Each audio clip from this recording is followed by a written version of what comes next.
आज your money पर हमारे साथ गेस्ट हैं प्रबलीन वाजपेयी, फिनिक्स रिसर्च और की एनालिस्ट हैं और फाउंडर हैं साथ ही। प्रबलीन जी, बहुत शुक्रिया हमारे साथ इस शो पर जुड़ने के लिए आपका।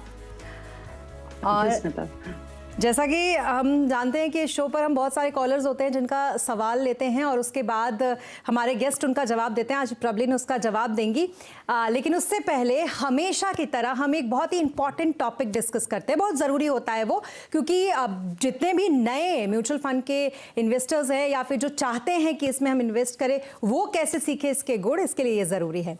तो आज हमारा टॉपिक है प्रबलीन जी, लिक्विड फंड। लिक्विड फंड एक ऐसी चीज़ है जो बड़ी इंटरेस्टिंग लगती है, लेकिन आप समझाएंगे कि दरअसल ये लिक्विड फंड होते क्या है और किस तरीके से इसमें इन्वेस्ट हम कर सकते हैं। प्रबलीन जी।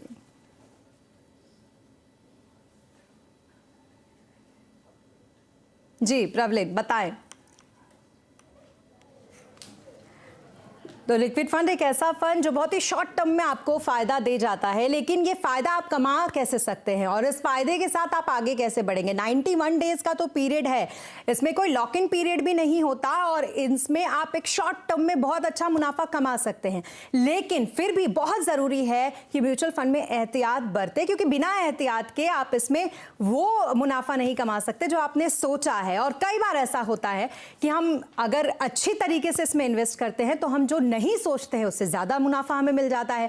इसलिए बहुत जरूरी है कि इस पर एक्सपर्ट्स की राय ली जाए कि आखिरकार लिक्विड फंड में इन्वेस्ट करें कैसे। तो प्रबलीन वाजपेयी से आज हम समझेंगे इस लिक्विड फंड के बारे में। प्रबलीन जी, समझाएं जरा हमारे दर्शकों को क्या है लिक्विड फंड। नमस्कार स्मिता। लिक्विड फंड्स हमारे पास 16 कैटेगरीज होती हैं डेट फंड्स की। उनमें से एक बहुत प्रोमिनेंट कैटेगरी है। अगर हम एसेट्स अंडर मैनेजमेंट के तरीके से देखें तो अकेले लिक्विड फंड्स करीबन 4.5 लाख करोड़ का AUM कमांड करते हैं, जो 34% बना देता है पूरी इन 16 डेट कैटेगरीज का हिस्सा। 34% अकेले लिक्विड फंड्स में ही है। तो ये बहुत ही उपयोगी कैटेगरी है स्मिता। और इसका जो हम अगर स्ट्रक्चर देखें तो वो इस तरीके से है कि जो आपके अंडरलाइन पेपर्स हैं, यानी कि जो कॉम्पोजिशन है लिक्विड फंड्स की, वो आपकी 0 to 91 डेज की मैच्योरिटी में लगती है। और इनका जो कॉम्पोजिशन है ये RBI की टी-बिल्स द्वारा जो 91 डेज तक के होते हैं उनमें सर्टिफिकेट ऑफ डिपॉजिट और उसके साथ साथ कमर्शियल पेपर्स में ज्यादातर किया जाता है। तो सेफ्टी के पॉइंट ऑफ व्यू से भी ये काफी हाई रहते हैं और रिटर्न पॉइंट ऑफ व्यू से short term parking of funds के लिए इनको काफी प्रेफर किया जाता है। ये सेकंड कैटेगरी है इन टर्म्स ऑफ मैच्योरिटी। अगर हमारे पास बिल्कुल ही ऐसा पैसा है जो अगले दिन या 2 दिन बाद निकालना है, उसके लिए हमारे पास ओवरनाइट फंड्स होते हैं। पर कोई भी जो हमारी रिक्वायरमेंट है स्मिता, जहाँ पे 7 दिन से लेके 91 डेज तक का हमारा होल्डिंग पीरियड हो सकता है, उसके लिए ये काफी उपयोगी है।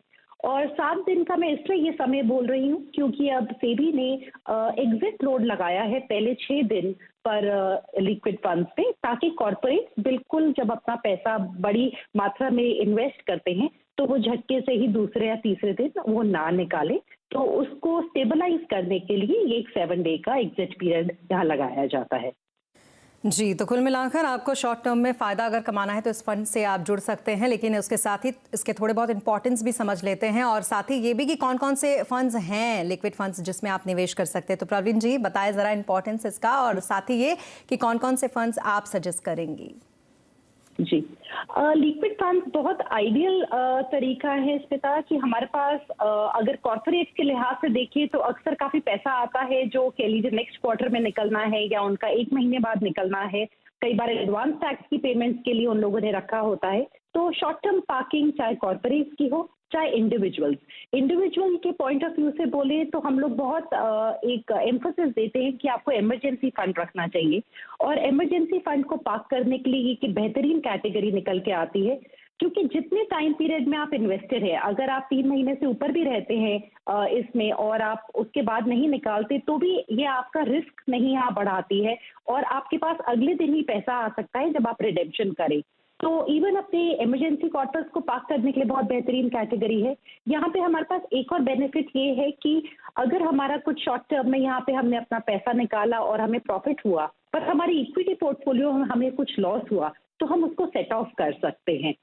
तो ये एक बेनिफिट है। और उसके साथ साथ मेरे ख्याल से इसका एक बहुत अच्छा जो यूज है वो है कि एक एसटीपी के लिए कि आपने एक लिक्विड फंड में अपने कॉर्पस को पार्क कर दिया और आप इक्विटी मार्केट में धीरे धीरे करके अपना पैसा डालना चाहते हैं, तो वहां आप सिस्टमैटिक ट्रांसफर जो है इसके थ्रू लगा सकते हैं। And selection point of view से स्मिता मैं सजेस्ट करूंगी, जैसे मैंने 3 एग्जांपल्स में लेती हूँ, एसबीआई हो गया, एचडीएफसी एंड आईसीआईसीआई, ये सबसे बड़े फंड्स हैं। 55 से लेके 60,000 का इनका यूएम है। और इसमें जो हमें एक चीज बहुत इंपॉर्टेंट देखने की है कि आपकी एक इस पे मैट्रिक्स आता है जहां पे आपको इंटरेस्ट रेट रिस्क और क्रेडिट रिस्क दोनों दिखाया जाता है स्कीम में। तो इंटरेस्ट रेट रिस्क भी आपका कम होना चाहिए और आपका जो क्रेडिट रिस्क है वो भी लो टू मॉडरेट में ही रहना चाहिए जब तक हम लिक्विड फंड्स में लगा रहे हैं। तो एक ये एस्पेक्ट है जो इन्वेस्टर जरूर देखें और क्रेडिबल फंड हाउस में ही लगाएं जिनका एक्सपीरियंस है इन फंड्स को अच्छे से मैनेज करने में। जी, तो मुझे लगता है बहुत बेहतर तरीके से प्रॉब्लम जी ने समझाया लिक्विड फंड को और साथ ही ये सजेशंस भी उनकी तरफ से कि कौन कौन से लिक्विड फंड्स हैं जिसमें आप मुनाफा कमा सकते हैं, तो इन्वेस्ट करिए अगर आपको शॉर्ट टर्म के लिए इन्वेस्ट करना है डेट फंड में तो। और फिलहाल अब आगे बढ़ते हुए शो में अब समय हो गया कॉलर्स को लेने का, तो सबसे पहले कॉलर्स हमारे साथ शशिकांत जी इस वक्त मौजूद हैं। शशिकांत जी पूछिए, आपका सवाल क्या है? Good evening madam. Good evening, पूछिए सवाल। मेरे पास 4 SIP मेरा चल रहा है। एक है SBI ब्लू चिप में 500 का SIP है जो सितंबर 2015 से चल रहा है जी। दूसरा SBI magnum mid cap fund जिसमें 1000 का SIP सितंबर 2015 से है। सुंदरम एग्रेसिव हाइब्रिड फंड में 2000 का SIP अक्टूबर 2017 से है। और अभी मैंने फरवरी 2023 से क्वांट एक्टिव फंड में 1500 का SIP चालू किया है। तो अब मेरा सवाल ये है कि क्या मेरा SIP सब सही है, इसका रिव्यू का सवाल है। और दूसरा सवाल है कि 1000 का और हम SIP करना चाह रहे हैं जी। तो फंड जानना चाह रहे थे कौन सा फंड में हम करें। और मैडम ये चूँकि मेरा ये रिटायरमेंट तक का प्लान है कि हम इसे SIP को कंटिन्यू करेंगे। जी ठीक है प्रॉब्लम जी, सवाल तो बहुत सारे हैं इनके शशिकांत जी के, लेकिन जो बेसिक सवाल है वो ये कि पोर्टफोलियो का रिव्यू ये चाहते हैं। हालांकि कोई टारगेट इन्होंने फिक्स नहीं किया, लेकिन हाँ अभी सवालों में उन्होंने कहा कि वो रिटायरमेंट तक के लिए ये इन्वेस्टमेंट करना चाहते हैं, 1000 रुपये और SIP में बढ़ाना चाहते हैं। क्या सलाह रहेगी आपकी इनको? जी स्मिता जी, जो श्रीकांत जी का पोर्टफोलियो है थोड़ा सा लार्ज कैप ओरिएंटेड है, पर ये इनके फंड्स जैसे इन्होंने बताया कुछ 2015 से हैं, कुछ 2017 से हैं, तो थोड़ा लार्ज कैप की तरफ टिल्ट है। और अगर आने वाले रिटायरमेंट तक यानी कि 20 साल का इनका आगे आउटलुक होगा अपनी इन्वेस्टमेंट्स के लिए, तो मुझे ऐसा लगता है कि थोड़ा सा जो इनका ज्यादा बैलेंस की तरफ लेके जाने की जरूरत है पोर्टफोलियो को। तो सबसे पहले मैं एक सलाह दूंगी कि यहाँ पे एक स्मॉल कैप फंड को श्रीकांत जी अपने पोर्टफोलियो में जोड़ सकते हैं। इसके अलावा जो सुंदरम हाइब्रिड है उसमें भी 86% लार्ज कैप है और SBI ब्लू चिप में भी 88% लार्ज कैप है। तो इसमें से जो एक फंड को कंटिन्यू कर ले, मैं सलाह दूंगी कि आप SBI को कंटिन्यू कर लीजिए, बिकॉज हाइब्रिड फंड इतने लॉन्ग टर्म में उसका जो एक यूटिलिटी है उतनी ज्यादा नहीं है।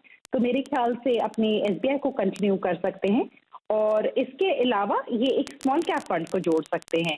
अभी जो इनकी 5000 की राशि है इससे स्मिता जी ये करीबन 23 लाख जमा कर पाएंगे अगर हम अभी 11% का रिटर्न लेके चले 15 साल में। तो मेरे ख्याल से इनको अगर रिटायरमेंट को टारगेट कर रहे हैं तो अपने इन्वेस्टमेंट अमाउंट को डेफिनेटली बढ़ाने की रिक्वायरमेंट है। और चाहे एकदम नहीं पर हर साल 500 से और या फिर 1000 रुपए से महीने की SIP को बढ़ाएं, एंड आई थिंक वो बहुत हेल्प करेगा उनको आगे चल के। जी, तो अपने SIP बढ़ाइए और जिस तरीके की सलाह दी है प्रॉब्लम जी ने उस पर अमल कीजिए, ज़रूर रिटायरमेंट तक आपको अच्छा खासा कार्पस मिलेगा। शशिकांत जी अब आगे बढ़ेंगे और बात करेंगे यदुवेंद्र शुक्ला जी की, जिनका सवाल हमें ईमेल के जरिए मिला है। इनका सवाल मैं पढ़ती हूँ प्रॉब्लम जी। इनका मौजूदा निवेश 8000 रुपये की SIP है, पोर्टफोलियो की वैल्यू इनकी 2,10,000 हो चुकी है। 20 साल में इनका 2 करोड़ का टारगेट है और पोर्टफोलियो का रिव्यू करना ये चाहते हैं। एक बार मैं फंड भी पढ़ देती हूँ।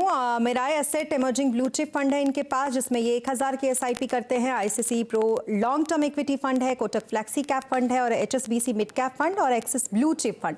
इन तमाम फंड्स में प्रॉब्लम जी 1,000 का इन्होंने एलोकेशन किया हुआ है और 20 साल में 2 करोड़ का टारगेट है। क्या सलाह होगी आपकी इनके लिए?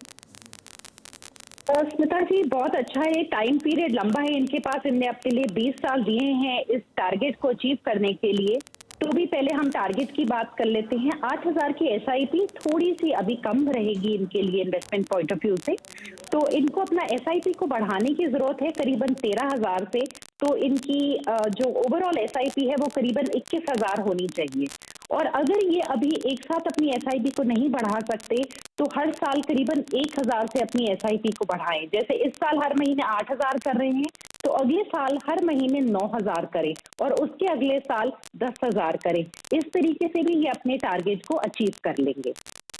जो पोर्टफोलियो है स्मिता जी, आई थिंक आप भी अग्री करेंगे कि थोड़ा सा ज्यादा फंड्स है। 8,000 की एलोकेशन में 8 फंड्स लिए हैं यादेंद्र जी ने। तो मेरे ख्याल से लार्ज कैप में 2 है। उसके बाद जो फ्लेक्सी कैप फंड है यहाँ पे उसमें भी करीबन 75% लार्ज कैप ही है। एक ईएलएसएस फंड है जो भी अगेन एक लार्ज कैप ओरिएंटेड है। तो अगर ईएलएसएस की जरूरत नहीं है आईसीआईसीआई के तो उसको बंद कर दे, उसकी जरूरत नहीं है। और मेरे ख्याल से क्योंकि लॉन्ग टर्म पोर्टफोलियो है तो एक्टिव लार्ज कैप की जगह एक निफ्टी का फंड उठा लें और उसके अलावा जो बाकी इनके फंड है उसको कंटिन्यू कर सकते हैं। निफ्टी 50 को यूज कर सकते हैं अपने ये सारे एक लार्ज कैप के प्रॉक्सी की तरह जो इनके पास ब्लू चिप है और एक्सिस का ब्लू चिप है उनके बदले। एंड फिर ये अपने टारगेट को अचीव कर पाएंगे इस इंक्रीमेंटल एसआईपी के जरिए। जी, तो कुल मिलाकर डाइवर्सिफाई करिए अपने पोर्टफोलियो को और जो कहा है प्रबलिन जी ने उससे आपको ज़रूर आगे फ़ायदा होगा। लेकिन प्रबलिन जी, एक छोटा सा सवाल मेरा यहाँ पर ये था, क्योंकि हम अक्सर दर्शकों को ये बताते हैं कि कैसे एक्सेसिव फंड पोर्टफोलियो में ना हो। पिछली बार भी हमने लगातार ये समझाया था, लेकिन मैं चाहती हूँ कि आप आज एक बार फिर बहुत शॉर्ट में लेकिन ये समझाइए कि डाइवर्सिफाई होना पोर्टफोलियो का कितना ज़्यादा ज़रूरी होता है। जी, डाइवर्सिफिकेशन कई बार स्मिता जी हम लोग गलत समझते हैं कि हम सोचते हैं कि हम ज्यादा फंड उठा लेंगे तो हमारी डाइवर्सिफिकेशन हो गई। हमारी डाइवर्सिफिकेशन नहीं हो पाती है, अक्सर वो डुप्लीकेशन जैसी हो जाती है। और इसका जो मेरे फेवरेट एग्जांपल है वो ये है कि आप खाने में दाल, रोटी, सब्जी, पापड़ आप सब रखिए। अचार और पापड़ हमारे थीमेटिक फंड हो गए, दाल, रोटी, सब्जी हमारे कोर पोर्टफोलियो हो गए जैसे मिड कैप, लार्ज कैप। पर हम 3 दालें नहीं खाते हैं, हम 3 तरीके की रोटी नहीं खाते हैं, बिकॉज वहाँ कहीं ना कहीं हमारी डुप्लीकेशन हो रही है। उसी तरीके से ओवरलैप जरूर चेक करें डिफरेंट फंड्स को जब आप ऐड कर रहे हैं। एक कैटेगरी में से ज्यादातर एक फंड से ज्यादा की जरूरत नहीं होती है। जी, मुझे लगता है बहुत अच्छे तरीके से आपने इसको समझाया है और लोगों को समझ में आया होगा इतने आसान तरीके से जो आपने इसको समझाया। तो मुझे लगता है कि अब जायके का ख्याल रखेंगे लोग पोर्टफोलियो बनाते वक्त। और यहाँ वक्त हो गया एक छोटे से ब्रेक का। ब्रेक पर जाएंगे लेकिन लौटेंगे तो सवाल जवाब का सिलसिला जारी रहेगा।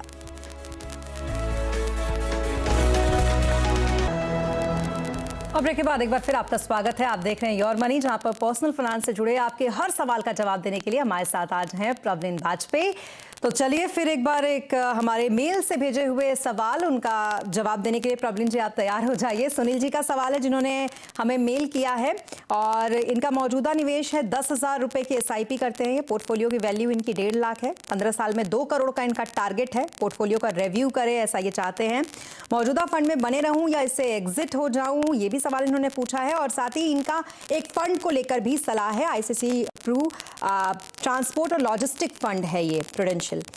मैं इनका पोर्टफोलियो भी जल्दी से पढ़ देती हूँ। पारंपरिक फ्लैक्सी कैप है जिसमें इन्होंने 2,500 का एलोकेशन कर रखा है। कोटक के इमर्जिंग इक्विटी फंड है, इसमें भी इन्होंने 2,500 का एलोकेशन कर रखा है। इसके अलावा कैनरा रिबको स्मॉल कैप फंड है, इसमें 1,000 का इन्होंने एलोकेशन किया है। और कैनरा रिबको मिड कैप फंड है 1,500 का, यहाँ भी एलोकेशन। और ICC prudential transport and logistic fund जिसमें 2,500 की एसआईपी और इसी के साथ इनका डाउट भी इस फंड को लेकर। प्रबलिन जी, क्या कुछ सलाह आपकी रहेगी इनके लिए?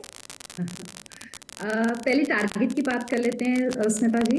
10,000 रुपए की एसआईपी से ये करीबन 45 लाख जमा कर पाएंगे अगर हम 11% का पोर्टफोलियो पे रिटर्न्स लेके चले तो इनको अपनी एसआईपी को सब्सटैंशियली बढ़ाने की जरूरत है। इनको करीबन 34,000 रुपए की SIP एडिशनल करनी पड़ेगी। इनकी थोड़ी सी लमसम इन्वेस्टमेंट ऑलरेडी है, तो ये घट के थोड़ा 32,000 पे आ जाएगी, पर बेसिकली इनको अपना SIP अमाउंट ओवरऑल काफी ज्यादा रखना होगा, 2 करोड़ 15 साल में जमा करने के लिए। अगर ये अपनी 20 साल कर सकते हैं इन्वेस्टमेंट होराइजन को, तब ये अपने 10,000 की इन्वेस्टमेंट को अगर 10% से भी स्टेप अप करेंगे, तो ये 20 साल में लक्ष्य फिर अपना पूरा कर सकते हैं। जैसे पहले साल 10,000 किया, फिर 11,000 किया, फिर 12,000 किया, उस तरीके से। जो इनका स्पेसिफिक पहले जो इनका डाउट है अपने ICICI transport and logistic funds को लेके, स्मिता जी, ये एक थीमेटिक फंड है और ये ट्रांसपोर्ट और उससे कनेक्टेड लॉजिस्टिक्स, हम ई-कॉमर्स की काफी राइज देख रहे हैं, उसमें पैसा लगाता है। पर ये एक ऐसा सेक्टर है, ऑटो हो गया, ऑटो कंपोनेंट्स हो गया, एंसिलरी हो गया, जो हम डाइवर्सिफाइड फंड्स का भी एक बड़ा हिस्सा देखते हैं। तो जो इनके पास पराग पारेख का फंड है, इनके पास कोटक का फंड है और कनाडा के फंड्स हैं, इनके पास ऑलरेडी 5 से लेके 11% की रेंज में इस सेक्टर को एलोकेशन है। तो मुझे लगता है कि इस सेक्टर की इनको एक थीमेटिक फंड के थ्रू अलग से जरूरत नहीं है, तो ये SIP यहाँ पे अपनी स्टॉप कर सकते हैं इस फंड में।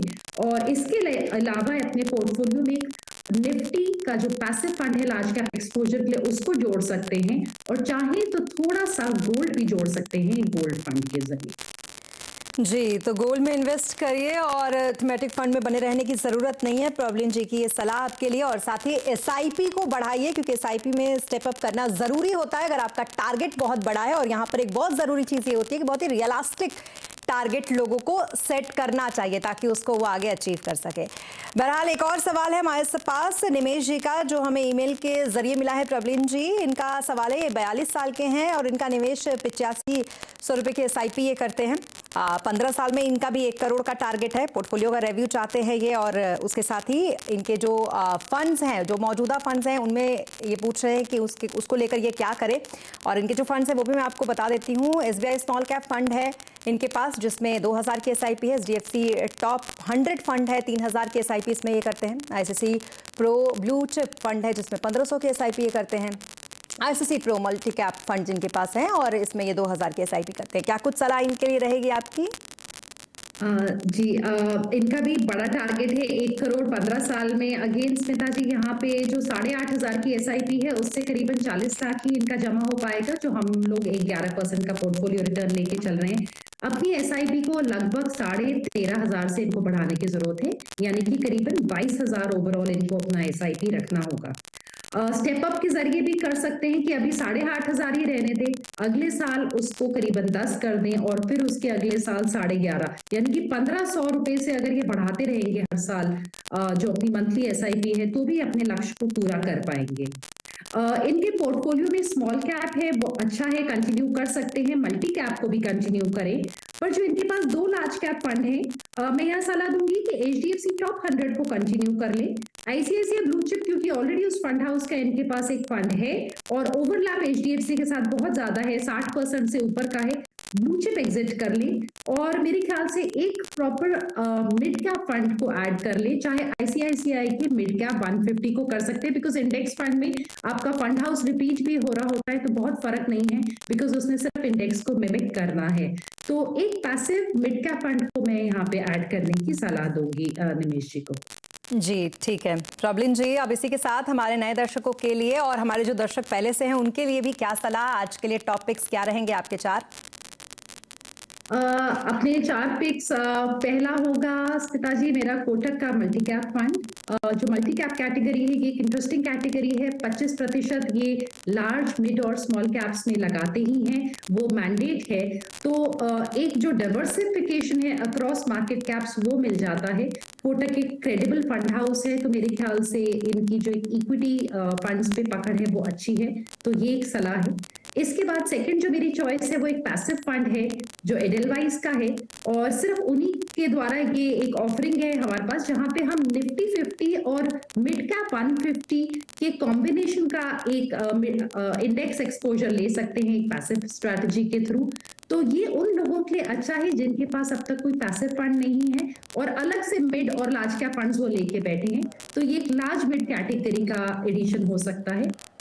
इसके अलावा टारगेट मैच्योरिटी फंड्स, मुझे लगता है स्मिता जी इस टाइम पे बहुत अच्छा है, क्योंकि यील्ड्स हम देख रहे हैं कि 7.5-8% के बीच में चल रही हैं, और मार्च से पहले एक इंडेक्सेशन का बेनिफिट मिल सकता है इन्वेस्टर्स को। सो अपने 3 साल से ऊपर के निवेश के लिए आई थिंक टारगेट फंड्स देख सकते हैं, मैच्योरिटी फंड्स। एंड मेरी लास्ट जो 4th चॉइस है वो है SBI का क्वाड्रा फंड, जो एक वैल्यू बेस्ड अप्रोच के जरिए इन्वेस्ट करता है और एक डिफरेंट फ्लेवर पोर्टफोलियो में ऐड हो सकता है। बट मेरी ये बहुत स्ट्रॉन्ग रिकमेंडेशन होगी कि कोई भी फंड ऐड करने से पहले प्लीज उसका ओवरलैप आप अपने एग्जिस्टिंग फंड्स के साथ चेक कर लीजिए, और ये फंड आपके गोल्स के हिसाब से सूटेबल होना चाहिए, अदरवाइज एडिशन की जरूरत नहीं है। जी, तो अगर आपको सूट करता है तो आप इन फंड में निवेश करिए। इसी के साथ बहुत शुक्रिया प्रवलिन जी हमारे साथ इस शो पर जुड़ने के लिए और तमाम सवालों के जवाब देने के लिए आपका बहुत शुक्रिया। और इसी के साथ इस शो में इतना ही, लेकिन आगे खबर पर लगातार अपडेट के लिए आप बने रहे CNBC आवाज के साथ। नमस्कार।